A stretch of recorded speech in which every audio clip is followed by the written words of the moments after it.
மகாராஷ்டிராவில் 7 மாடி கட்டிடம் இடிந்து தரைமட்டமான விபத்தில் பலியானோரின் எண்ணிக்கை 35ஆக உயர்ந்துள்ளது. தானே நகரில் நடைபெற்று வந்த அடுக்குமாடி குடியிருப்பு கட்டுமான பணிகளின் போதே இந்த பயங்கர விபத்து நடந்துள்ளது. 7 மாடி கட்டிடத்தில் கட்டுமான பணிகள் நடைபெற்ற போது திடீரென கட்டிடம் சரிந்து தரைமட்டமானது.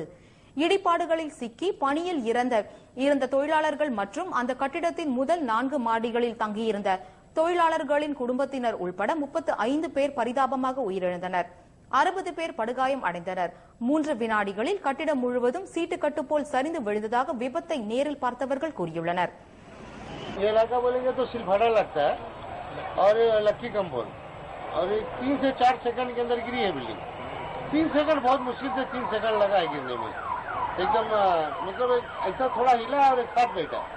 फिर हम लोग खुद देखे इसको. कितने लोग इसमें रहते थे? अब कब बंद है? लोग रह रहे हैं, ज्यादा वो नहीं, सब काम करने वाले हैं उसके अंदर.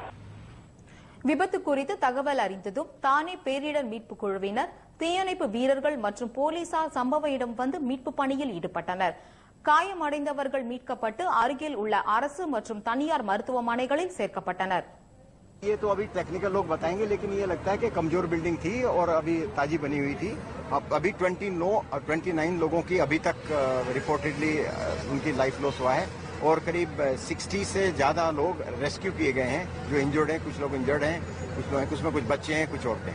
किसके खिलाफ लापरवाही किसकी देखी जा रही है? देखिए, इसमें जिसने बिल्डिंग बनाई है उसके खिलाफ हमने 304 का मुकदमा दाखिल किया है और हम उनको ढूंढ रहे हैं और निश्चित रूप से जल्दी उनको अरेस्ट.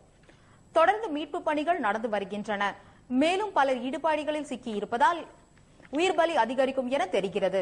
விபத்துக்குள்ளான கட்டிடம் முறையான அனுமதியின்றி கட்டப்பட்டு வந்ததை கண்டறிந்துள்ள போலீசார் கட்டிடத்தின் உரிமையாளர் மற்றும் ஒப்பந்தக்காரர்களை கைது செய்ய நடவடிக்கை மேற்கொண்டுள்ளனர்.